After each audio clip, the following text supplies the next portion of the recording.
We're live. So excited. Okay, so this is the Black Imaginarium. This is my title for this. I really like it so far.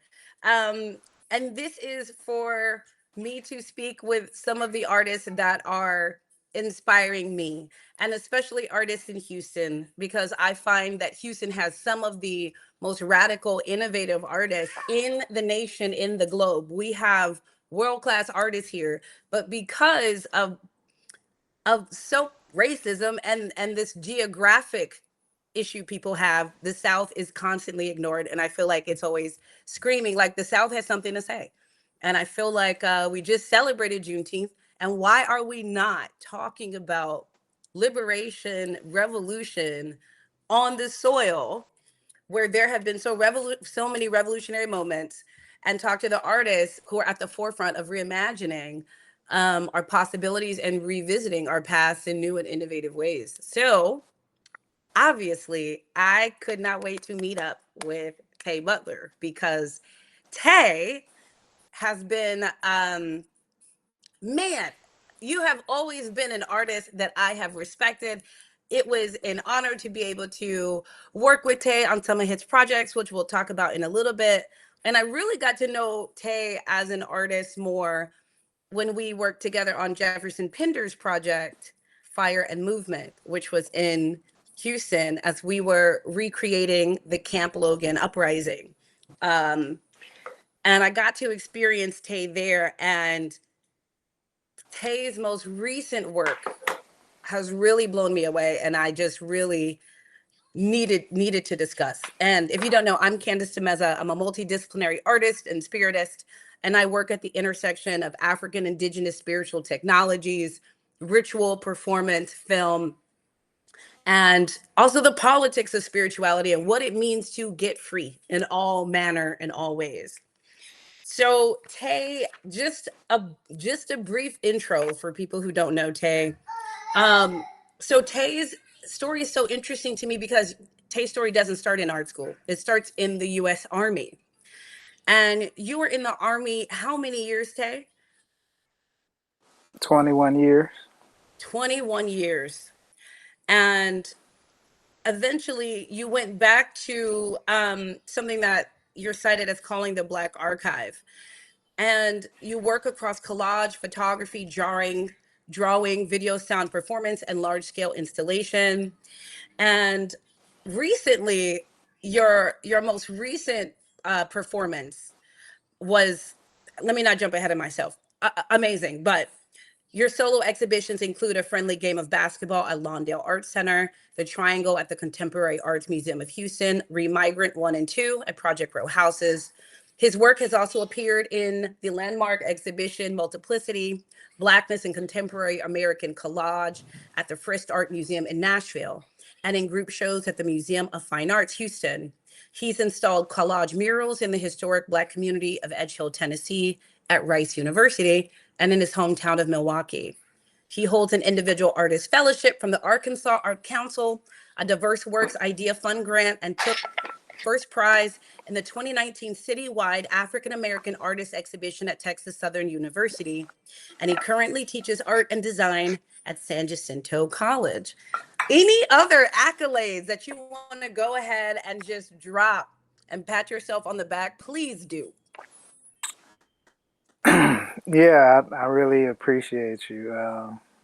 Everybody always start with I appreciate, but I'm always genuinely, surprised and appreciative when people want to, feature me, talk to me, interview me, etc. Um, I don't perform humility. It's like a real thing because like attention is such a a commodity these days, right? So who you choose to give your attention to is just very very deep. Yeah, that was cool. I think that was good enough. I always joke about how I don't win stuff, I don't receive stuff, but I guess you kind of reminded me that I got a few things on my resume. You did. Definitely. So I want to talk first about your most recent work, which we watched. What was this about? Was this about a week ago now? Yeah, about a week, almost 2 weeks. And this was at the Community Artist Collective here in Houston, Texas. And would you tell us some more about the exhibit that you co-curated with Josie Pickens, and what went into the process of curating this event, this exhibition, Hope is a Discipline? Yeah, so me and a good friend and peer and beloved of mine's, Josie Pickens. We've been knowing each other for a while. We just like to talk shit to each other and talk about art and love and men and women and all that kind of stuff. And so we had always been talking about doing a collaboration of some sort, whether that was writing together. We both like to write. She's certainly more qualified than I. Like to read. We've went over all types of ideas, and then the opportunity came up to curate this show at Community Artists Collective, which was just a application process. So we came up with this idea around hope. She had been talking about Miriam Kaba's ideas about hope. Hope not being this fleeting emotion that just comes and goes and is based on how you feel day to day, but it's a daily choice. It's a discipline. It's a commitment, right? Because hope can't be, if our liberation, if our service, even if you go into your job is dependent on your feelings day to day, you would never go, or you would be Right. fired in no time, right? Like it has to be a commitment, no matter how you feel. So she uses hope when she's speaking about abolition and just black liberation and um, you know all the movements that could use a victory, right? A victory in this Mm, time where it just feels like we're losing and losing and losing. And even when we win, it's going to be followed up with two losses, right? mm, 2 or 3 losses. So we curate this show. I'm kind of in charge of choosing the artist for the most part, and she's in charge of curating and putting together the thoughts and the language and the communication and the programming. Um, and so I chose some artists that I really appreciated: Mitch Stevenson, Savon Butler,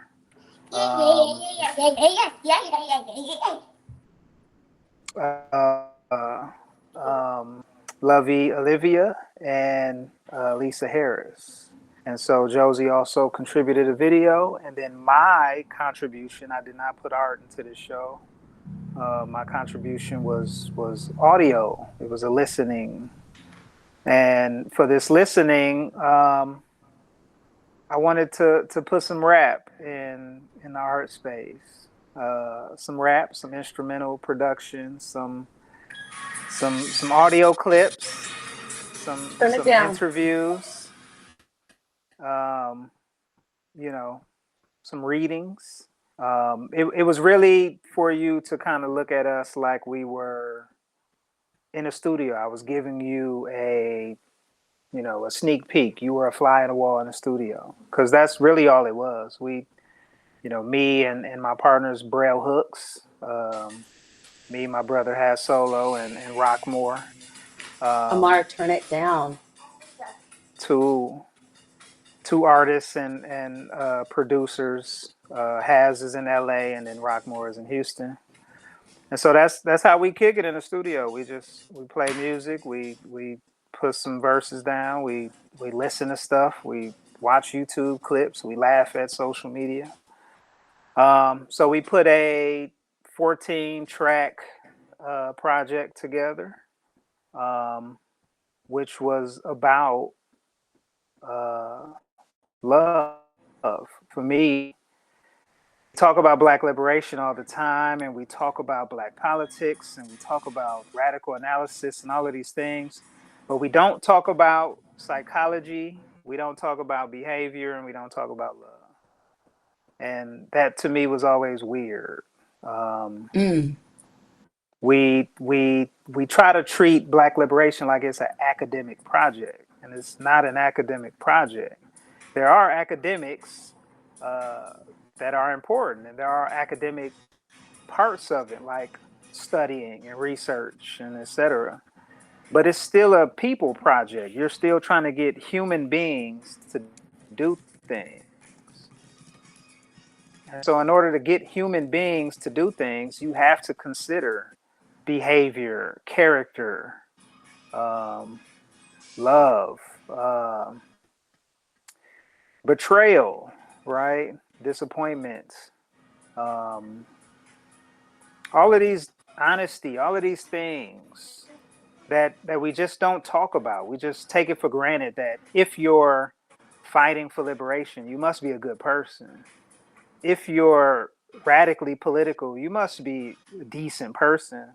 And we learned that wasn't true back in the 60s, if not way before that, right? We learned from the treatment of Black women in the Black Power movement, and even in the Civil Rights movement, right? So this project was me dealing with some relationships. Last year, I was officially divorced from my wife of almost 10 years, the mother of my daughter, and somebody who's been in my life over 20 years. Right. So, regardless of what the situation is and how it went and the who did what, you're still grieving somebody. Right. Um, so that grieving period played a factor into how I show up in the community, right? That grieving period plays a factor in my relationships moving forward. It plays a factor in the women and the collaborative projects that I enter into, right?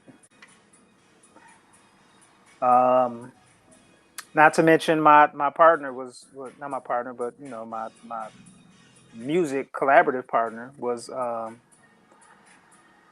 going through his own thing, right? And so we called it For the Sad Boys. And it was us taking these 90s, 1990s, 2000s R&B samples and making music out of them, and then applying some of our own individual micro situations to the larger societal macro conditions that we find ourselves in, right? So we're balancing the things that we're going through with text from Michelle Wallace and Black Macho and the Myth of the Superwoman and June Jordan. I've been reading a lot of June Jordan lately. Um, Reading a lot of Joy James lately. Reading a lot of um, Grace Lee Boggs. Right. These are the people that I found on my own, but also the people that people that I care about led me to and told me to read, right? Told me to go get this book and go get that book and look into Carolyn Rogers. And if you're going to sit here and talk about the Black Arts Movement, you can't just talk about Amiri Baraka and Larry Neal and Archie Shepp and all the men. You also need to talk about June Jordan, Nikki Giovanni, Carolyn Rogers, and the people that were right there, which is a problem with Black male studies. I think that's what they Right. call it, Black male studies, where we talk about Black studies, but it's always men, and women are always relegated to a um, supportive, if that, role, right? They're not given the same weight intellectually as our heroes, our Malcolm X's, and our um, Fred Hamptons and all of that, right? So that was the project. It was about 32 minutes. We just let it play, and I'm Definitely interested to hear what you thought about it. Oh my goodness. Oh my goodness. So I just want to paint the scene for people who didn't see it and who were not there. Number one, the Community Artist Collective is a beautiful space, right? It's a gorgeous space, right? Like glass windows all in the front. It's in a like a newer development building, white walls, and there's an entryway and an alleyway, not and a walkway that are full of black totems, black art books, black spiritual totems. I mean, quilts and altars. It is a gorgeous space. And when you walk in, you literally feel like you're in a place where honestly it feels like the ancestors can meet you. So there's already that. And beside the beautiful work that's already exhibited, Tay is sitting in this chair, right? These rattan chairs, like all of our grandmamas or parents used to have back in like the 70s, right? The chair that famously Huey P. Newton sat in, right? This rattan style chair, and he's sitting there, and next to him is a table, and there is like a gentleman Rockmore, right, with a laptop and has with what is that? What is that called? The mixer? Something. What that is? He had a beat machine.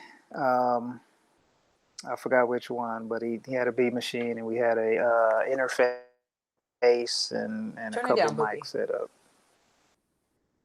So also note, this is coming to you live from my living room where I am actively also parenting.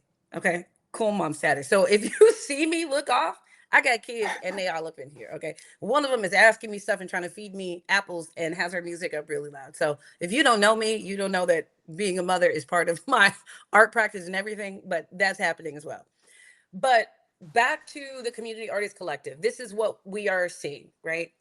And Tay has a mic in front of him. And I learned very quickly as I'm listening. First of all, I didn't know you rapped, so I was pleasantly surprised because it was good. And not saying nothing, but you know what I'm saying? Um, you it's just amazing. You never know how many disciplines that the artists around you actually work in. I mean, we're just a wealth of so many ways of expressions, right? Disciplines is just using them as buckets to catch the overflow. So I was pleasantly surprised. And for me as an elder millennial, the music definitely harkened back to where love and relationships were still a part of our music. Um, and that felt number one, nostalgic. And it also gave me a sense of like how far we have come in terms of rap and hip hop, that we used to hear the grapple with what it meant to be in love with each other, to be in relationship and partnership. We used to hear that in the music. And that type of vulnerability has gone. um a lot of that is gone. And hearing, and you can hear very quickly that it was, there's some pieces in there that are informed by something personal. And I think more than anything, the vulnerability to put yourself micro within a macro experience, right, of black male female relationships, especially at this time, uh is something bold and profound to do. So I was immediately blown away. And at large, I think for me, I couldn't stop talking about it. My partner and I talked the whole way home.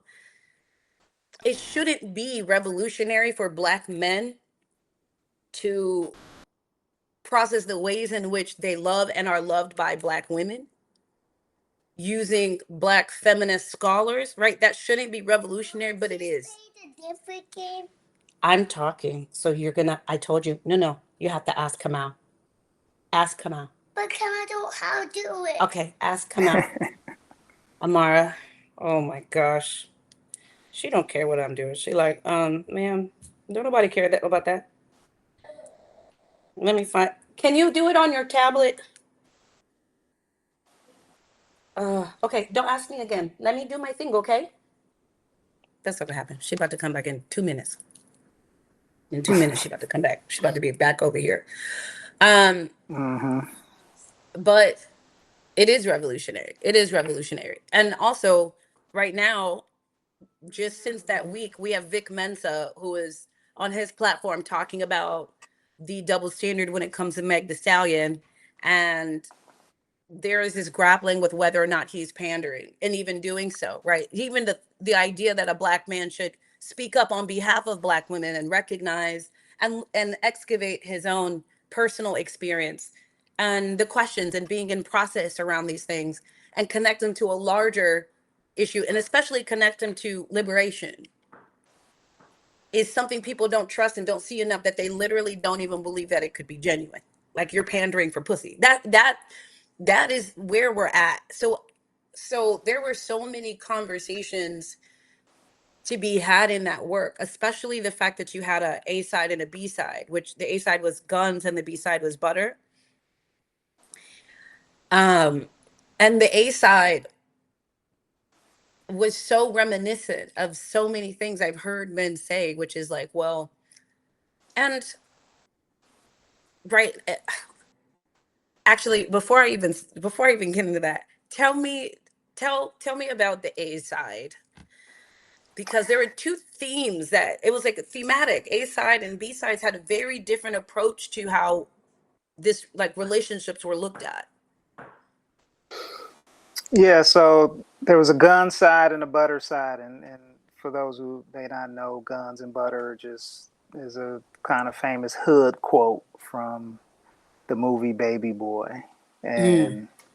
and Melvin, the the the new nigga and the stepfather of Jody, Tyrese, tells him that there's niggas with guns and there's niggas with butter, and guns is things that appreciate with value over time, and butter is the things that aren't worth nothing.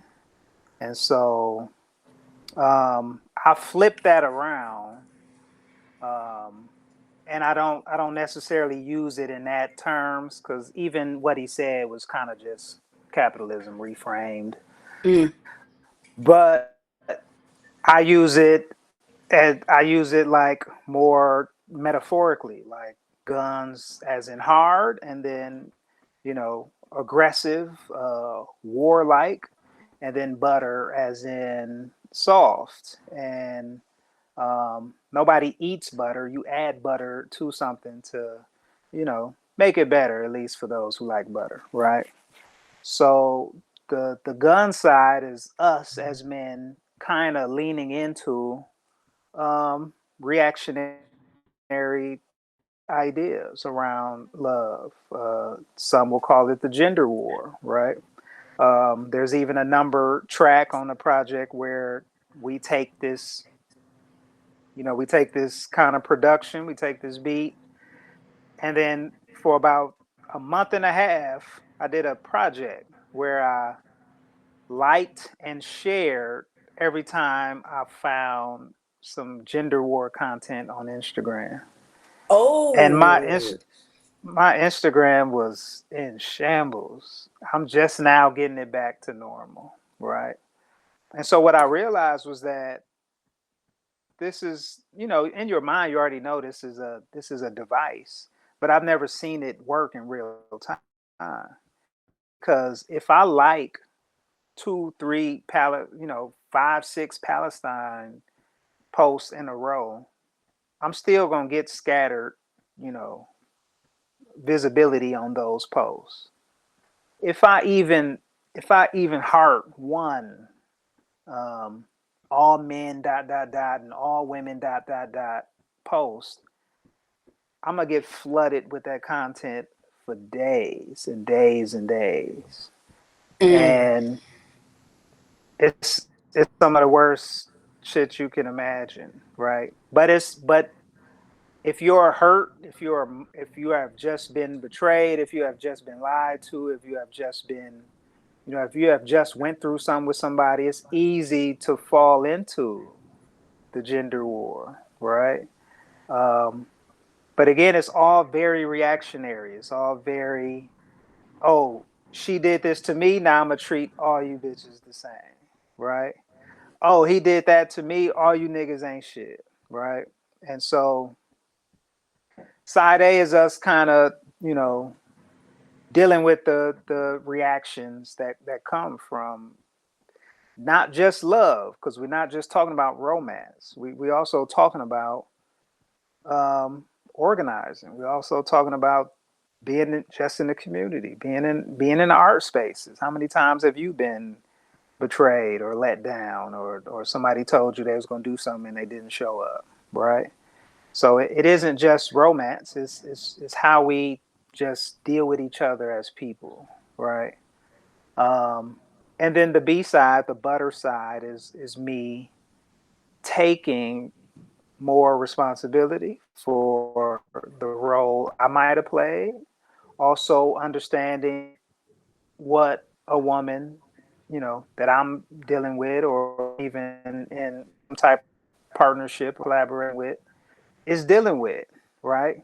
Um, I'll give you an example. I'm doing summer camp with a beloved friend of mine who is a photographer, an artist in the community.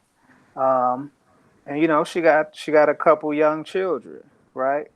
So it's easier for me as a older man. My kids is grown and out the house now. They just graduated high school.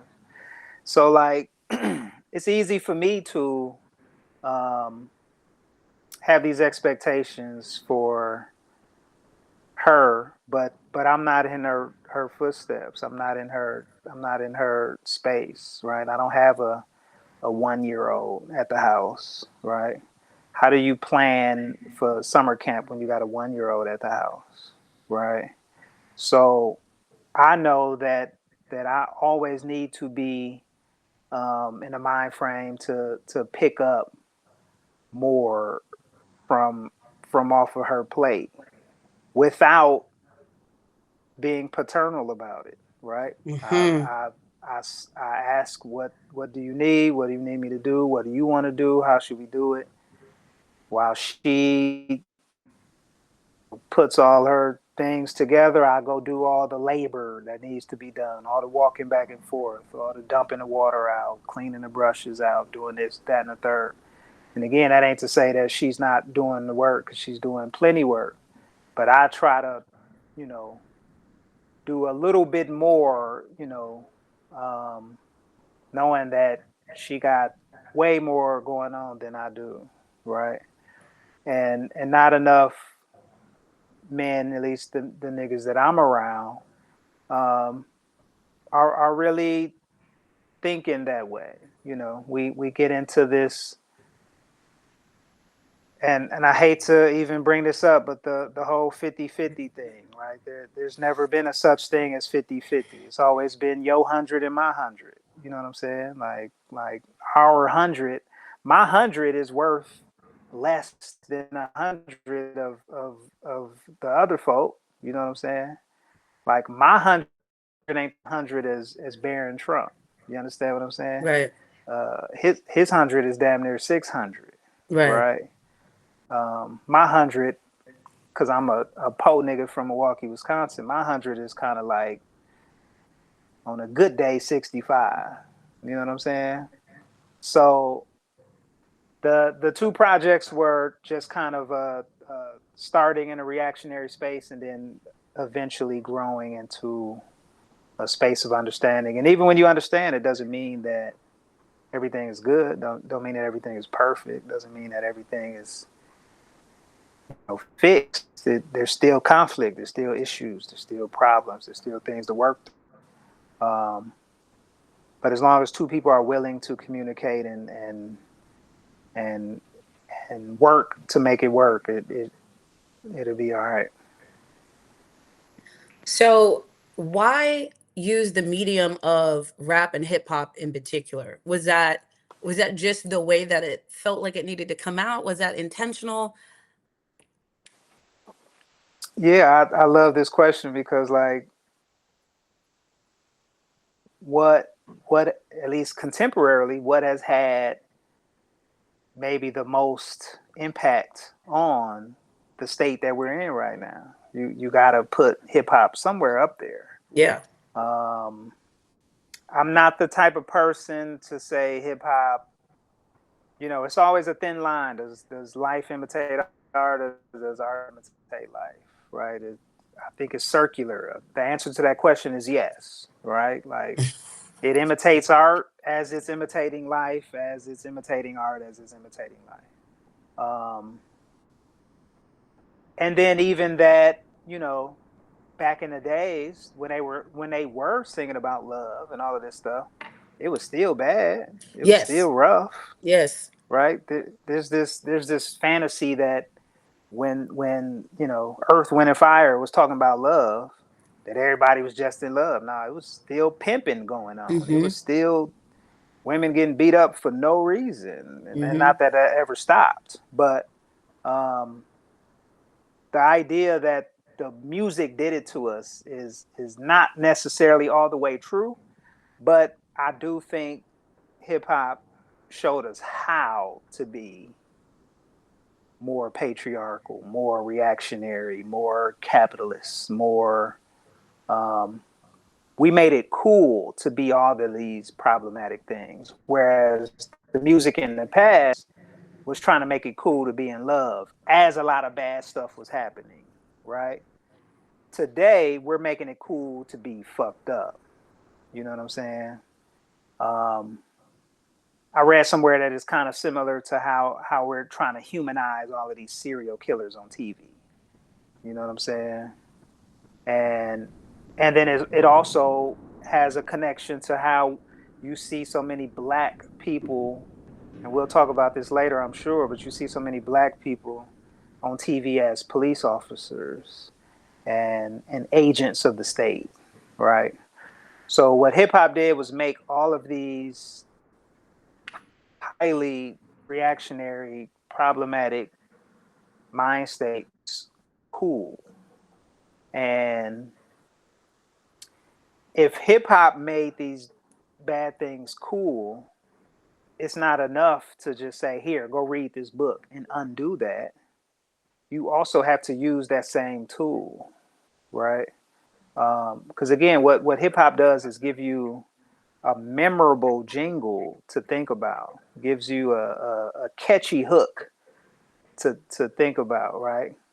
Um, I was 13 years old listening to It Ain't No Fun If My Homies Can't Have None. Yeah, yeah, yeah, yeah. You And so understand what I'm catchy. saying? So catchy.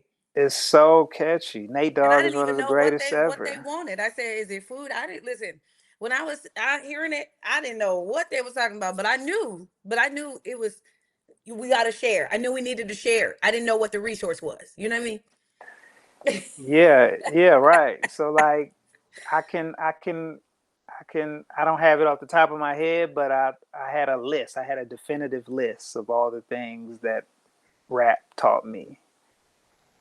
Ah, And it was not a great list.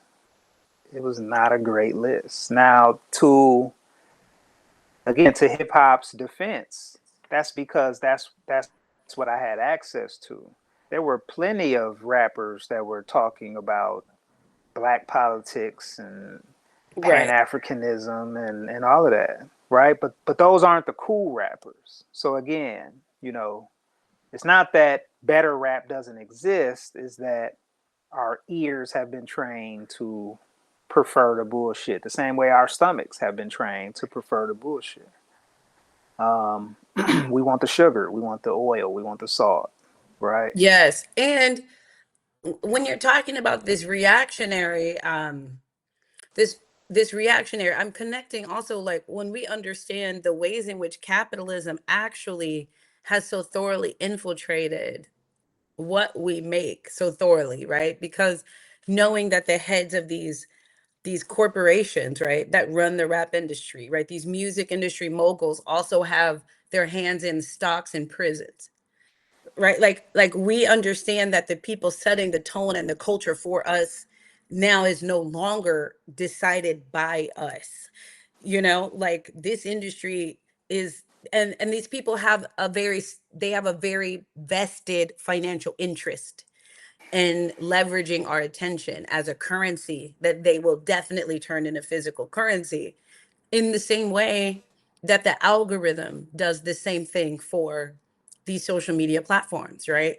um The more that people are riled up, this content is beneficial for a platform that needs constant engagement because it's farming us for data that is being sold, right?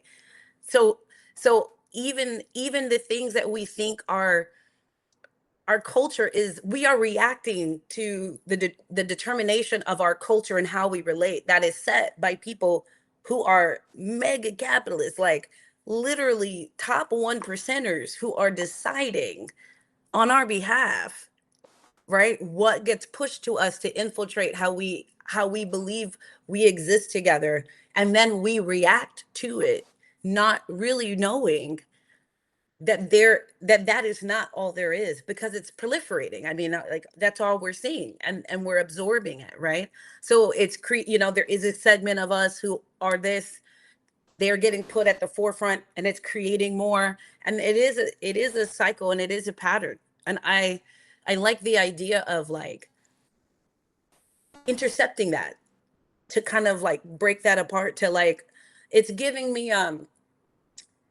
question. A friend, we always talk about Audre Lorde's quote, the master's tools will never dismantle the master's house. But she's like, how many of the master's tools were our tools to begin with, that never belonged to them in the first place, right? And they definitely will dismantle the master's house because they were never their tools in the first place. And and that project is giving me that, right? Is like, hip hop, rap, these were ours.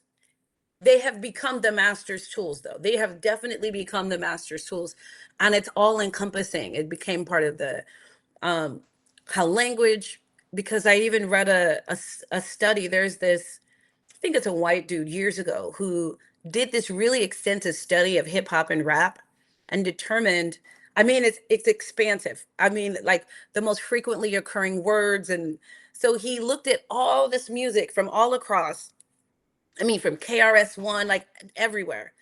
And the most frequently occurring words in the genre. Of course, love is not anywhere in the top five. The top five are like bitch, nigga, hoe. Like, these are the most frequently occurring words in the genre, contrasted Money with got to be country. up there. Yep. But the fact that bitch was in there in the Oh, most frequently, I bitch is was like, definitely, because look, you don't have to be black to say bitch, right? It's it's it's ambiguous. So your corny rappers, yeah, I don't want to call Mac Miller corny because I actually like Mac Miller, but it always tripped me out that Mac Miller was such a like non thug rapper, but hey, I'm gonna get these bitches off, and that'll keep me cool. So again, misogyny is always your trump card. You know what I'm saying? Whenever you want niggas to know that you cool and you down, and hey, I ain't a gangster, I ain't gonna kill you, but I'm still one of you. You just toss a bitch out there. You just toss where the hole's at, and you can always redeem yourself. You know what I'm saying? So that's why I say, I love that where you said the master's tools won't, but they weren't the master's tools in the first place. So like, and again, there are many artists that I love: Billy Woods, Mike, um, Kai. Rest in peace to Kai. There's a lot of rappers who are trying to do that work, and they're doing very well, and they got large underground followings, and they do their thing.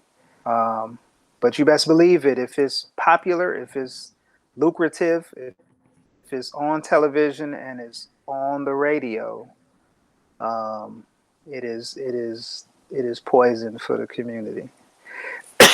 So I want to ask you, how do you feel about hip hop feminism now, with that in mind? Because we're in a time, right? Women are having their time. You got Meg, you got Lotto, you got, I don't know if you ever heard Ken the Man, but Ken the Man is a gangster, like for real. So there's a lot of women who are like, we could do this shit harder than y'all is. We ain't killing nobody necessarily, but we gonna treat y'all men how y'all treated us. So I I find myself into it, if nothing more than kind of like revenge, like you talked about when I came to your studio. That um, but I also know that it contributes to the same project, right? So there's this whole controversy with Young Miami and her "Spin That" song, Yeah. and where my scammers at, and so like I love I shouldn't say I love scamming, but I should say being anti exploitation is not a bad thing. It's just that everybody ain't cut for that, you know. I mean, it's ooh, this is dicey because these things require a lot of nuance, right? Like so much nuance. And the They internet, do. I find social media loves a cut and dry, right? Like even the conversation about spin that, there was this polarizing segment of the internet lately that's been taking what India Ari's commentary on spin that, right? And positioning them as antagonists where people were literally ripping India Ari, and then people are ripping, and I'm like, I don't my I'm finding myself in a couple places, right? I find myself in a explicit refusal. And my refusal is to not let the attention currency of the algorithmic space pull me into these type of debates because they always operate on a zero sum game. Right. Um, and someone will have to lose because that is how the internet wants to crucify people. And I think Right. at the core, I'm always investigating my desire to crucify someone. So I have to look and see, like, when I look at it, I have to always hold that part of me like in a really delicate hand, right? I think there is something to be said about the ways in which we are surviving under capitalism. I really do. I think there's something to be said about alternative economies and underground economies. Um, because what are we dealing with? I mean, we're dealing with a racial wealth gap that's $240,000. Like we're dealing with a $19 trillion siphoning from African descendant peoples in this country because of chattel slavery, and reparations not on the way at all, not on the way. So and then you have, okay, then you have Meg and the flipping of misogynoir into a place that empowers Black women to take the reins over their sexuality, to take the reins in relationship dynamics. I think survival makes us make strange bedfellows. I think that I really survival makes us make strange bedfellows. I think what we do to survive, even if I'm not very critical of the ways in which we have to survive patriarchy, misogynoir, which will kill us, right? Meg the Stallion's not immune from being shot. Meg the Stallion's not immune from being cheated on. How much more the single Black mother? I know it very viscerally, right? I know very viscerally how much the society wants to kill me, either using a white man's gun, a white woman's tears, or a Black man's fists, right? Or a Black man's words. I know very viscerally that and all the ways in which other communities of color will profit off of the siphoning of me and my silencing. I know very viscerally that they don't care about the children if I have to caretake them. And I know I know the pathways that you take on your way, and I'm thinking about the journey from like guns to butter, right? Yeah, you don't the journey from reactionary politics, and especially reactionary dynamics in relationships, into something that can be reflective, that can look at your personal experience as anecdotal, but also evidence of something a larger dynamic that moves away from blame and into understanding something larger, and then honest self-reflection about how we're positioned within this, whether or not we put ourselves in as pawns in this game, realizing that we are, and where am I giving my frustration to someone else, and at large, am I being a good community member, like at large, right? You said it, it's like at large, the dynamics we play out between us that involve sex and romance do not stay at sex and romance. They involve children, they involve extended families and friends. And it's part and parcel of the way is like, how do we get to a place, like how do we move from guns to butter? Like how do we get to a place where we can actually, with some with some modicum of dignity, start to explore what it means to love each other, you know? And I wonder if there's a track that you feel like maybe is the, like maybe a connector that kind of moves us from guns to butter, moves us from reactionary to something reflective. A track from the listening. Yeah. Um, that's a good question. If I'm looking at it, I think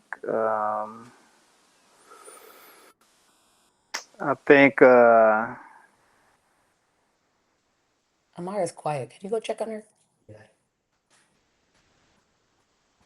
I think there's two. One is not mine, and one is mine. Mhm. And so the one that's not mine is a poem by Warsan Shire Love Warsaw. called "For Women Who Are Difficult to Love." Mm. And in addition to a divorce, I also had a little lady friend I was hanging out with, and it was my first time really back outside in these streets in 20 years, like for real, for real. So, you know, as you can imagine, it was an interesting little thing, and so it gave me a taste of what dating and trying to be around other people looks like.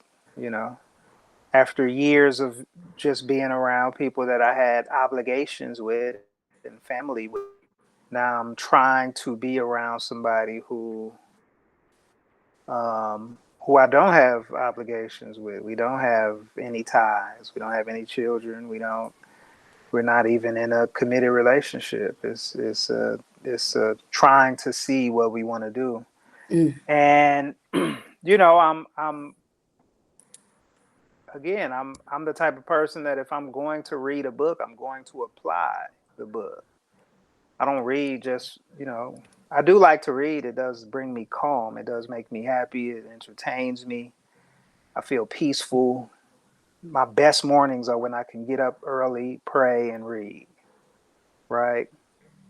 But the the majority of the reading that I do is to learn and apply. Right. So I'm reading all of this black um, radical feminism, not to be confused with the other feminism, right? Black radical feminism of women who are like, y'all need to get y'all shit together so we can build this liberation, build this revolution. Um, and I'm choosing this poem and putting it in the first slot of the second side because it's like, as a man, or however you identify, that's not a woman, you have to understand what you can't understand what that is because you can't put yourself in their shoes, but you have to, at least from a, uh, academic or theoretic or anecdotal understanding, be able to understand what it has to be like. This Michelle Wallace text, Black Macho and the Myth of the Superwoman, is so important for me. She talks so much shit. Like, a lot of it is just, a lot of it is her trying to make sense of this black movement, right? Late Right. 60s, 70s. A lot of it is kind of reactionary. I mean, even she says it in the updated edition, right? That she doesn't like the book anymore. She feels like it's kind of just her venting, right? Mm. Um, and she might not have used those exact words, but she did say, I don't like the book anymore, right? It doesn't fit my current politics. Um, but again, I get it. I understand. Like you said, we make, they make, women make, even us as men, we also make strange bedfellows. We make strange partnerships. We, through this journey from guns to butter, we make um, weird and unfortunate choices, right? That feel good in survival. And for men, sometimes we make those choices for the wrong reasons, right? So the Warsan Shire poem really kind of almost put me in the mind frame of what a woman may be saying to herself as she dealing with a man. And I have to take it out of my head that she's talking about me. She's talking about all of us. You know what I'm Mm. saying? Um, a man is always going to be reactionary and say, I ain't never beat nobody up. I ain't never did this. I ain't never did that. But the other one didn't either until he did, right? So, And we don't know when and we don't this know will when that switch. happened, and we don't know who has that we Right. don't know about yet, right? So, and then for, maybe let's not even take it that far, right? Maybe you're not thinking about your bodily safety, but you are thinking about your emotional safety, your psychological safety. You are thinking about your peace. You are thinking about um, your sexual hygiene, right? So that poem did that for me. Then as far as coming from me, I had this response to another poet. Um, Asia Monet has a poem called "Why My Love," Why, my and love? yes, and I responded to it, because my love, Mm. and that was the poem that I read. That I put the paper out, unfolded it, and read it. And so in this poem, I'm trying to, make a little metaphor here. I'm in the poem. She, one of my favorite lines of the poem is when she asks, why every time I tell a man about himself, my love got to come under investigation or something like that. She said, um, and so it was me kind of responding to some of the questions she had, and through that, I create this metaphor of like, men or masculine being a rock and women or feminine being water, right? You can't expect a rock to have the same properties or act the same as water does, right? One of the lines in my poem is, I've never seen a woman wash her face with a rock. And so, like, water has properties, it has uses, it has benefits. It can also drown you, right? Rocks have uses, benefits, properties, but they can crush you. So, like, trying to create this thing where, we have to find a way to work this relationship out while understanding that I'm going to do things the way I do them. You're going to do things the way you do them, and we have to make it work despite those things. Um, okay, you can keep chasing this perfect partner, this perfect person that doesn't give you any conflict, but it doesn't exist. There's no such thing. There's always going to be conflict with every human being that you rub elbows with. There's no such thing as, if you have a relationship with a human being and there's no conflict, that person is lying to you. They aren't being their true selves. They are performing. They are hiding something. They are, um, creating some type of fallacy where, you know, they may not be giving you their honest, true selves. But there has to be some conflict. And I'm not saying that you allow deal breakers, right? I'm not saying you allow physical violence or other things. I'm saying there's going to be conflict, Yeah. and you have to accept that that conflict comes from the natural nature of us as people, right? Relationships are just matchups. It's like basketball, right? Uh, the Spurs can beat the shit out of everybody, but they can't beat the Knicks, and the Knicks don't even have players as tall as they are. But the Knicks have harder working players, right? The Knicks have players who don't make mistakes. The Knicks have players that understand angles. Um,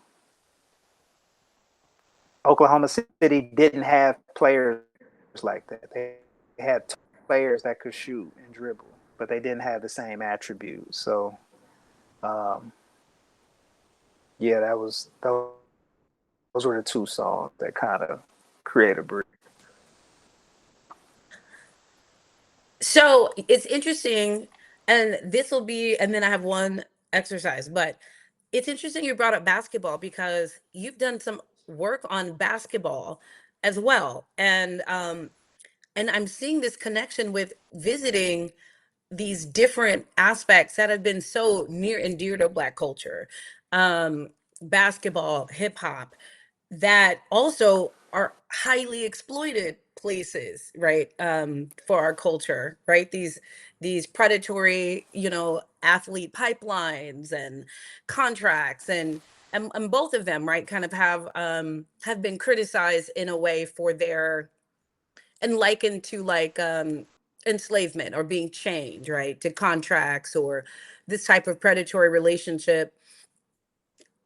But you re-enter these fields, these two aspects, and then you do something interesting with them. And in relationship to basketball, what is the relationship that you're bringing in to your exploration of basketball?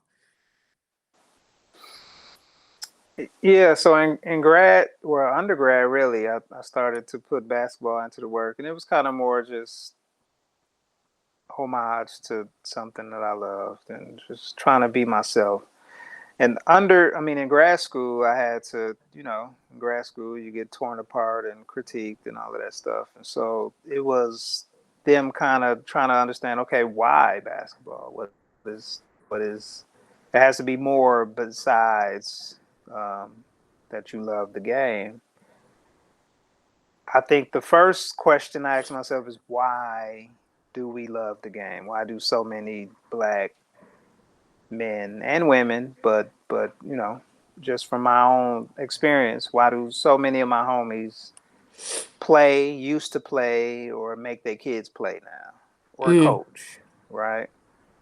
Um, so it goes way back to, the athlete, the entertainer being the only version of Blackness that's acceptable, that you're able to transcend Blackness through our athletics and entertainment, right? So that goes all the way back to Jack Johnson.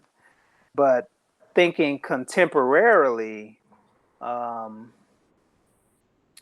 once the NBA becomes this $1 billion farm system, and then the NCAA becomes its feeder system, Then basketball becomes absolutely ubiquitous in the community, where it goes beyond just, hey, everybody loves basketball because it has a lot of black qualities, right? The improv, dancing, right? The choreography that comes with playing basketball, the style, the shorts, the headband, the jerseys, the fact that all my tattoos are showing, right? All of these things make basketball really attractive to black people. But The now you're also shoes. telling me the shoes, right? The commercial viability, right? But now you're also telling me I can be a multi-millionaire uh, celebrity too, right? Because it wasn't always like that. You got to understand, back in the early days of the NBA, the games were on tape delay, right? Mm. They had to show the games at 2, 3 o'clock in the morning, because nobody wanted to watch that shit. Whereas today, there's investment in celebrity row. They make sure that all these superstars are front row so that these games become spectacles. You know what I'm saying? So today, I understand now that basketball has transcended race altogether, and it is now a site of class war. Um, Mm. so my work is trying to get more of us to understand that basketball is a site of class war. Even as I still love basketball, I still watch a lot of it.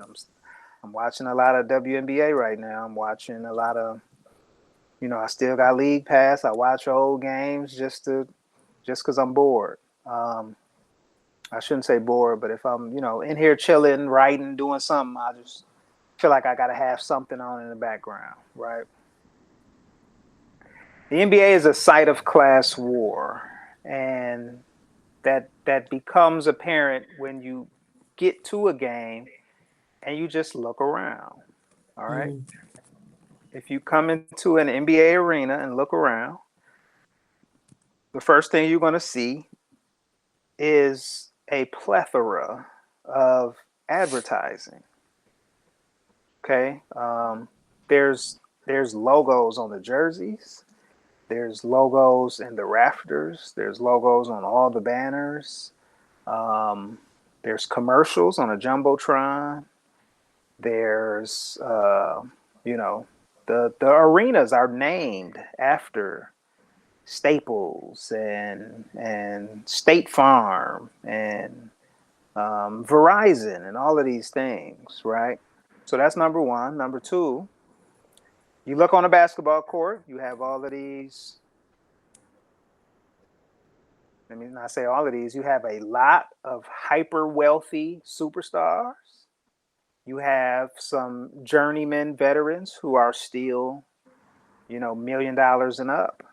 And then you have people who are starving for a position so they can stay there, right? Surrounding the court, you have the ultra elite, the wealthy. You have your entertainer class. You have your rappers. You got Gucci Mane. You got the Migos. You got Drake. Um, you have Robert De Niro. You have Spike Lee. You have Barack Obama. You have everybody from rapper to athlete to sitting presidents courtside, right? In the suites, hidden from everybody, you have all of these uh, contemporary robber barons, right? You have your commissioners. You have the Donald Trumps of the world. You have Mm. you got you know, let's say Steve Jobs was still alive. You'll catch him in a suite somewhere, right? You'll catch Palantir CEO in a suite somewhere. These are the people who fund the NBA in partnership with the NBA to keep their profits through the roof, right? Plus, they work with the billionaires, and the billionaires are a part of that parasite class as well, right? You have the poor folks, the poor black and brown, who just barely got into the arena Maybe they scalped the ticket. Maybe they got tickets for free from this organization and that organization, and University of Houston want to show how down for the community they are, so they give 20 undeserving kids, underserved kids, some nosebleed seats, and they're looking down and looking at the court, and they're seeing all of their dreams and limitations on the same playing field, right? Um, and then you have the rest of us all in the middle class, right? These are the people that are wealthy enough to be able to afford $200 to $400 tickets to watch a game, but they're not wealthy enough to be courtside or in the suites, right? Everybody is fighting to get a little bit closer to the wood. That's class war. That's literal class war. Yeah. It And if you sub out basketball being what's happening in the arena and you put hip hop stars, it's the same dynamic. It's the same, the same type of relationship. But what's interesting is that you're able to dissect this and have this type of critical lens on it because of the reading that you've done, right? That you're doing also with the reading group, the reading group where you're reading and getting some political literacy, which the majority of the population doesn't have the type of political literacy that would allow them to look at these phenomena to see that they are sites of class war, to see that these boxes are, these robber barons, right? And to have that lens. And what has helped you briefly to have this type of lens that obviously impacts your view of these things, but also impacts your art practice? um one, it's definitely the reading. When I was in grad school, a gentleman by the name of Dr. Alfonso Grant, who I did not even know was at my school. I went to the University of Arkansas. Um, I met him in the hallway, and he gave me a list of 10 books to read. And then Mm, I came back to Houston. I made my decision to go to Arkansas. When I came back to Arkansas in August for the first week of school, I saw him in the hallway again. He gave me another 10 books. I said, I'm not even done with the first 10. He said, nigga, I gave you them books months ago. They should have been done already. So mm. in his mind frame, you should be reading a book every week. And in my mind, I'm thinking he just jacking, he just talking. And then I took his class. We start a book on Monday, and we have to write a report on it by Friday. And the shit was mind blowing. I'm like, how do you do this? Like, who has this kind of time? And he's like, do you watch TV? Do you watch basketball? Do you? The Oh, answer was okay. yes. Okay. So I feel it was convicted. I like, feel convicted. Hello, it was somebody. like, it was like you have the time, you just choose to give it to other things. So, um, I know people who don't have a TV; they only have books. So you can finish a book a week, um, and I did. I didn't finish every book. I'm not gonna lie, but I finished most of the books. He ended up passing away during the pandemic.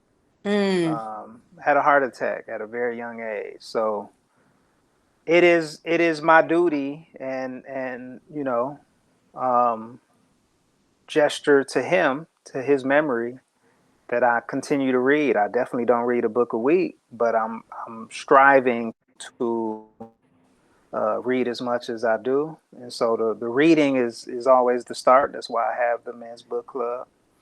Um, but I also have the men's book club because you have to read in community.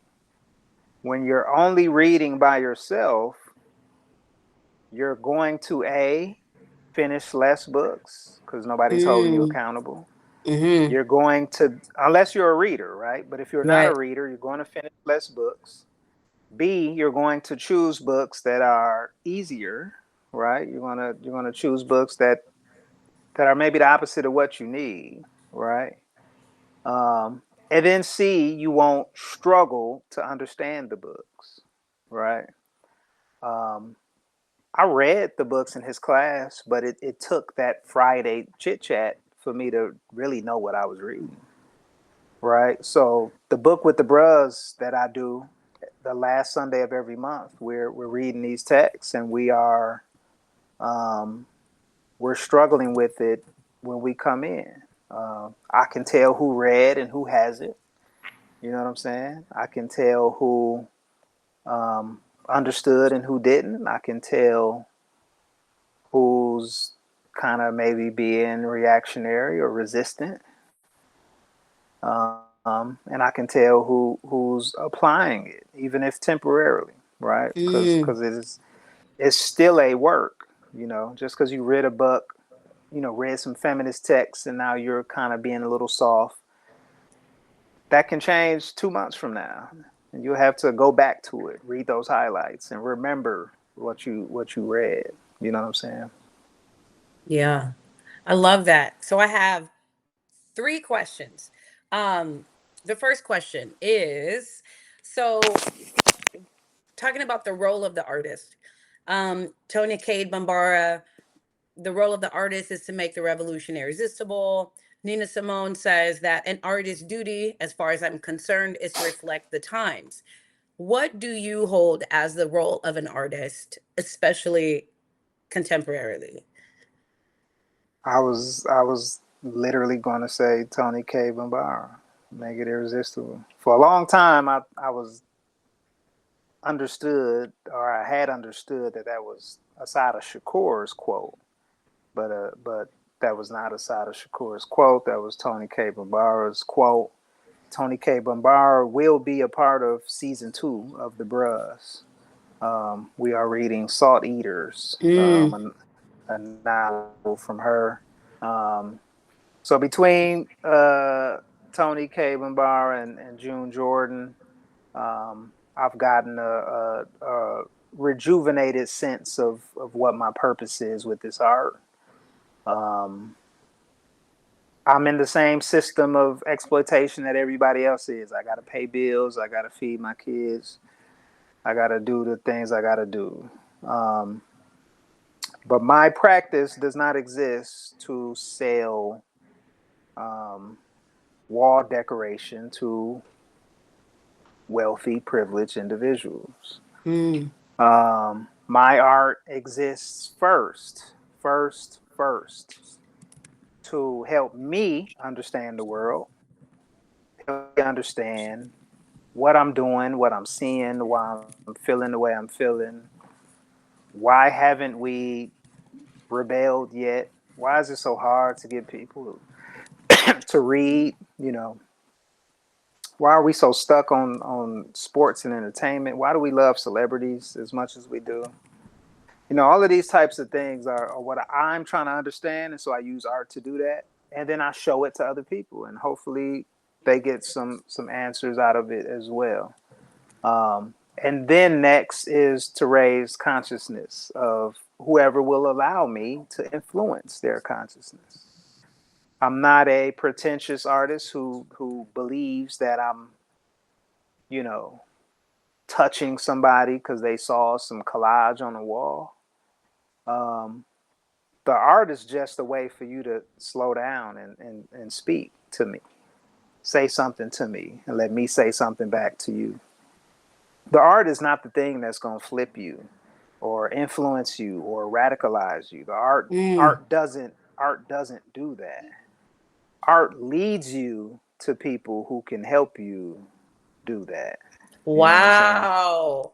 Um, and too many people don't understand that small little detail. Art is just art. Art is like it's like advertising, right? Like the billboard isn't the food. The billboard isn't the clothes. The billboard isn't the cigarette. The billboard leads you to it. Um, Mm. Ooh, I art like leads you that. to the thing that you need to radicalize you. So if through my listening you are led to June Jordan, I guarantee June Jordan is going to flip you if you let her, right? Mm. Um, That's so but good.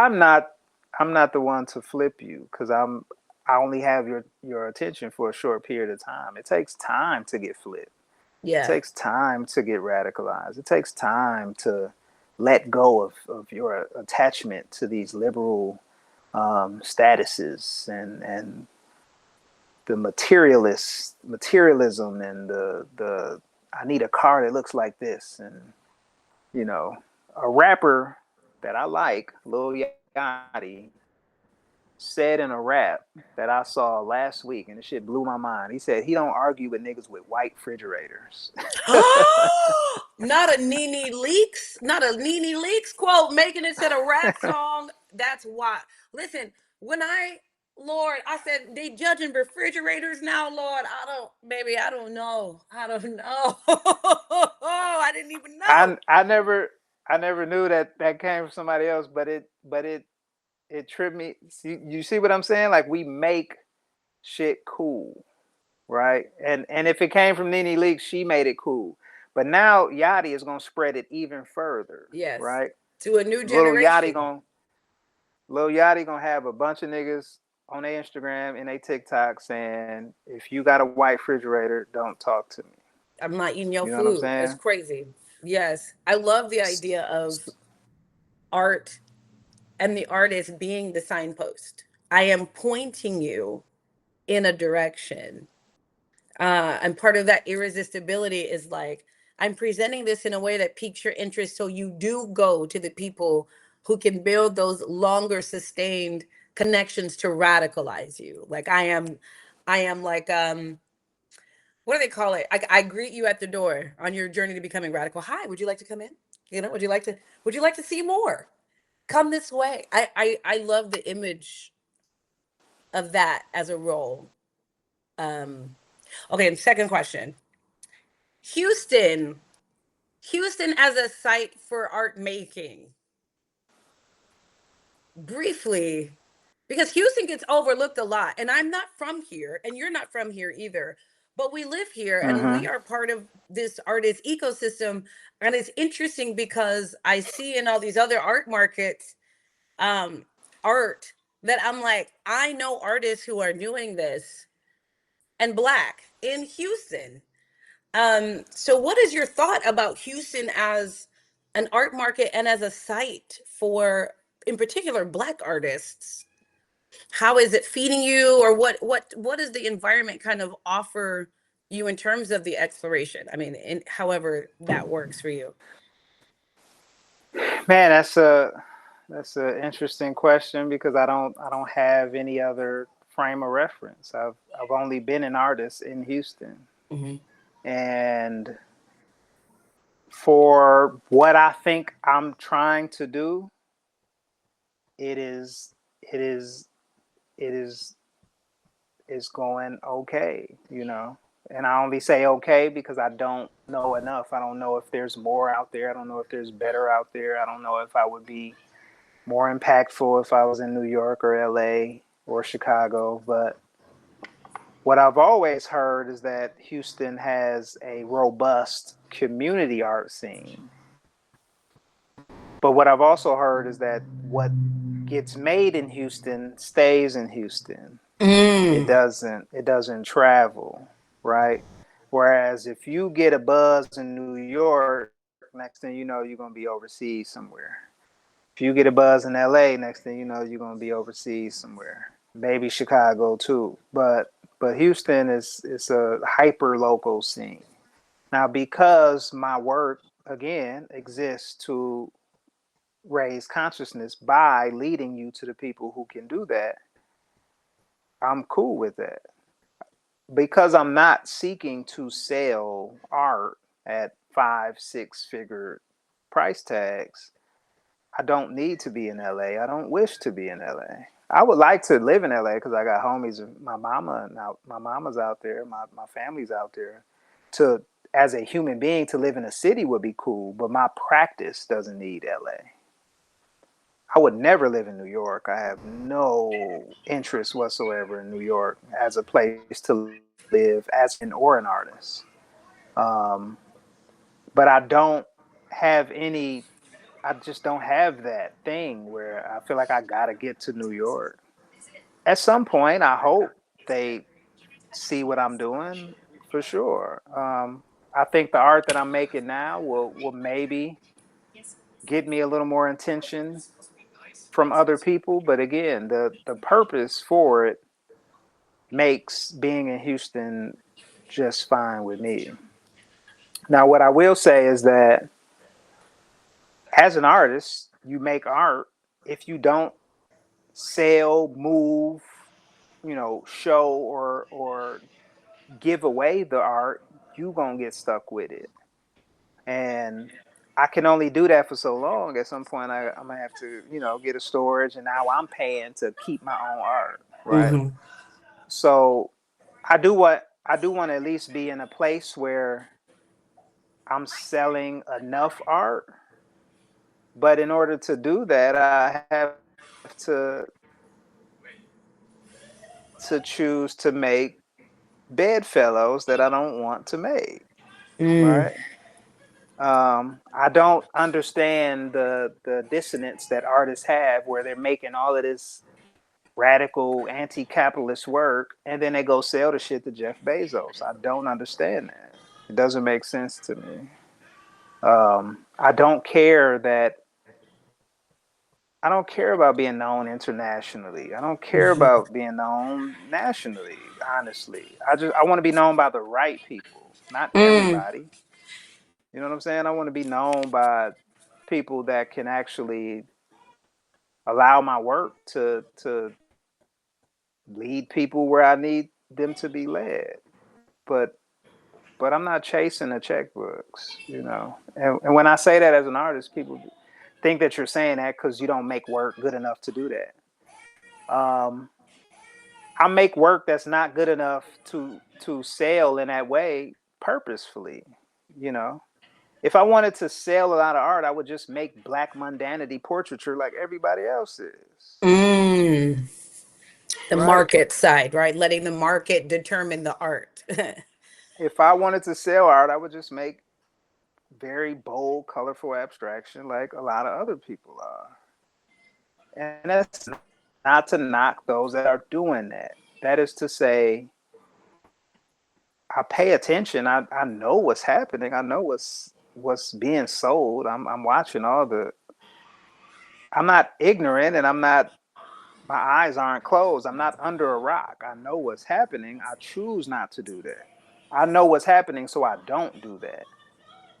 You know what I'm saying? And it was the same way in school when all of my peers were, when I was in undergrad doing photography, and everybody wanted me to just make straight photography.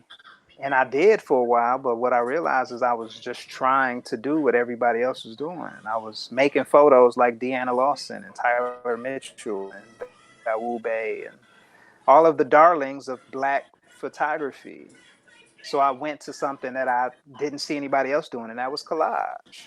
And now everybody's doing collage. Yeah. You know what I'm saying? And I love that. I'm not saying that, how niggas be like, I started it. Give me my props. Like I'm not that guy. I literally teach collage workshops, so I want as many people to do collage as possible. I'm simply stating a fact that when I started doing collage, nobody was doing it. At least nobody like on a um, contemporary scene. There were always many people that did it before me. Kerry James Marshall, Bearden, who I call my dad, Lorna Simpson. I mean, there's many examples of black artists doing collage, but it wasn't anybody's thing where like that's the thing I do, like that's my thing. Whereas now everybody can say that's my thing, you know. Um, so yeah, I think Houston is good for me. If you're trying to sell art, it's probably not that good for you. So, last question. As far as your art, right? Like being a type of a signpost, and especially in relationship to revolution, liberation, Is there a particular place right now that you want your art to point people towards? Like, what's the road you want them to walk down to get flipped? What would be that road? Um,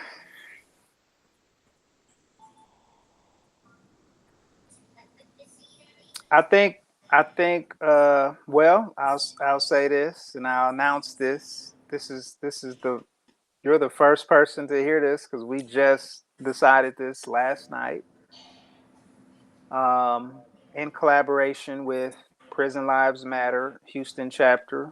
Prison Lives Matter is a national organization which organizes on behalf of, you know, radical prisoners, people wrongfully in prison, prison conditions, as well as raising the consciousness of people both inside and outside the walls. Um, every second Tuesday, starting in August, Black August, um, every second Tuesday, we will have a um, study and discussion at my studio, at New Bam Studio. And so it's not a book club, but it is somebody at the door leading you in. We're going to have some text, little excerpts, things to hand out, um, and we're going to read and talk about those things. And then hopefully you go off and um, dig a little deeper. Do that ongoing work that helps to change the way you see the world. But it's not a book club. It's not going to be a thing where you go away, do homework, and then bring the homework back. You come every second Tuesday of the month. You get your marching orders, and you go off and do your thing, right? Um, it's not just for men. It's for any and everybody. Um,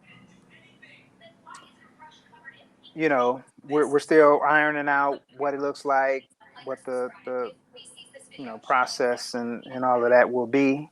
But um, yeah, I'm excited about it because with the bros, I always had a lot of people, a lot of women saying, "How can we want to come?" And I'm like, I can't let y'all come. Not because I don't want y'all there, because I do want y'all there. It's just that you know it's people like me that's not doing the reading, and that's the space to create. For this every second Tuesday of the month. That's for any and everybody who feels like they want to do some political study and discussion. Um, and so that's what I would say. Get into a community because values alone. Oh, I just saw this post yesterday, day before yesterday, that I wish I would have saw before I made the project. Even though I know I've been using that as an ethic. Your values are the world that you want to see. Your conflict resolution is the world you exist in now. Woo! So like Okay. everybody got great values. Everybody can talk that shit. Everybody got Tony K. Bombara quotes up the ass. But what Yeah. does that look like when somebody pisses you off? What does that look like when somebody lets you down? What does that look like when somebody disappoints you, betray you? Um, you know, fall short of your expectations? What does that look like when you in a radical space and this person is a little bit liberal and loves Barack Obama? How are you going to approach them? How are you going to pull them to the side, right? So I really love that whole little thing because conflict resolution is more important than values, damn near. Yes. Um, Again, your character, your how you show up in a community, um, you know, how you work with other people is way more important than your ability to quote Marx. Right. Way more important than your ability to quote Kwame Ture. I do not care that you know Amilcar Cabral and Nkrumah by heart. I care a little bit more about what are you going to do the first time you and your comrade disagree? Are you going to try to bully them into agreeing? Or are you going to work through it with some type of principle, patience, compassion, um, you know, macro vision? You know what I'm saying? Mm-hmm. What I'm seeing over and over on the left is a bunch of bullies. Y'all just doing the same shit that niggas on the right doing. Y'all just doing it woke. Yes. Man, I think you said earlier that liberation is a people project. I think that's what you said.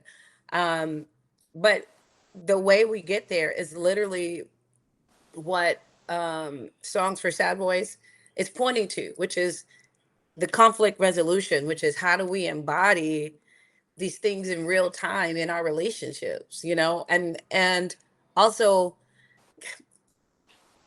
I have so much like revolutionary love and respect for you because of the ways in which you bring Black radical thoughts and ideas into your art and your art practice, but that it lives beyond the gallery or the exhibition, that this is an outgrowth of a real approach to the questions that you posed earlier, which is why aren't more of us rebelling, and how do we do this, and the art being one aspect of this approach, but then making the spaces for the type of dialogue and also literacy that has to happen, the skill building that has to happen, um, is is what is needed, and you're providing a very very powerful template in Houston that um, if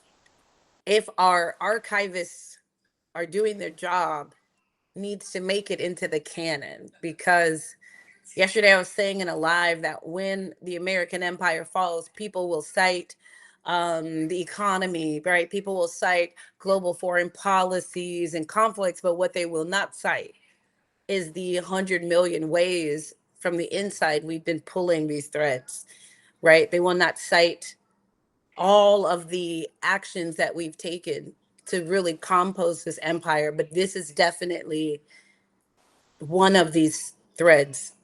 And I find it entirely inspiring, and I hope other people, other artists, art makers, creatives, um, develop the same model of their art being just one layer of praxis and having many layers, and that the praxis still is centered around how are we going to get together, how are we going to get together, and we have got to, number one, practice that.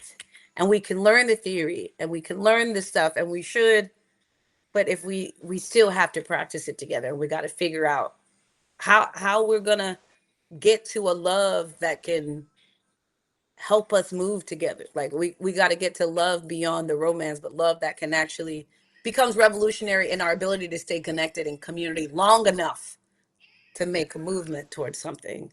And man, so many flowers for you, pouring water for you, and the journey of whatever it's taken for you to get here. Um, it is rippling. And I would say, you said earlier rock, but I was like, you're definitely a water. Like you are definitely a ripple. Like you are definitely rippling out, you know? Um, and so much of this, I had thought about this series, but I was like, after seeing you, I was so inspired. I was like, it has to be now because I want to talk about this with you. Like I want to talk about this. So thank you for all of the ways that your work and your own personal inquiry and all the time it takes to question and process with yourself, all the books that you're reading, for the ways that it is inspiring and leading us towards our own revolutionary pathways. So I just want to say that. I take all of that, with just the deepest gratitude. I always get bashful when I'm being, you know, praised, but I have to give you one. I have to accept that all the way, 100% with the greatest gratitude and sincerity, and give it back to you, right? Because from the moment I jumped in your DMs and said, "Hey, I want you to be a part of this performance I'm doing at the Cam," uh, you've pulled up every time I've reached out to you, and I only hope that I've been as supportive to you as you've been to me. Um, I meant it when I said you were, extremely brilliant. I'm always coming to you as a result of that. Um, you're a person that I look to when I'm like trying to understand, like, all right, I'm thinking this and I'm feeling this, like, let me see if I'm where I'm supposed to be at. So I ask you, and you get me where I'm supposed to be. You dig? So, I have to give you that love back. Thank you. Received. So, where can people find more about your work? Where can they connect with you? And if they want to know more about Books with the Bros and what's coming second Tuesday, you said, where can they find your info? So if you in Houston, I'm artist in residence at the mighty Project Row Houses, 30-year institution. Um, I have one of the artist studios around the corner from the main row houses that I turned into the new Black Arts Movement studio. That studio is where I make my art, but I also host this study and discussion, which will be the second Tuesday of every month starting in August. We'll put some information out about that soon. Um, I do Booked with the Bros, a men's only book club, which alternates and flip flops back and forth between Class Bookstore and Kindred Stories. That is the last Sunday of the month. I will be announcing the second season in about a week. Um, Otherwise, I'm begrudgingly addicted to Instagram, so you can find me there. I do have my access to it limited. I can only access for 1 hour in the daytime and 1 hour in the nighttime. And so, Smart. otherwise, I'm always there. I love memes. I love goofy shit. I love to laugh at shit. And when I'm not doing that, I'm spreading radical propaganda. So that's kind of my hub. Otherwise, stayclosetay.com. And I'm always in the third ward. So holler at me. Thank you so much. Can't wait to talk soon. Thank Thank y'all you. I for appreciate it. listening. This is our first episode of the Black Imaginarium, where I interview some of the most brilliant minds and artists to talk about where we are right now and how they're holding and envisioning a world and how they see us moving towards liberation at this time. And I am grateful for you being here with me and Tay Butler. And always stay free.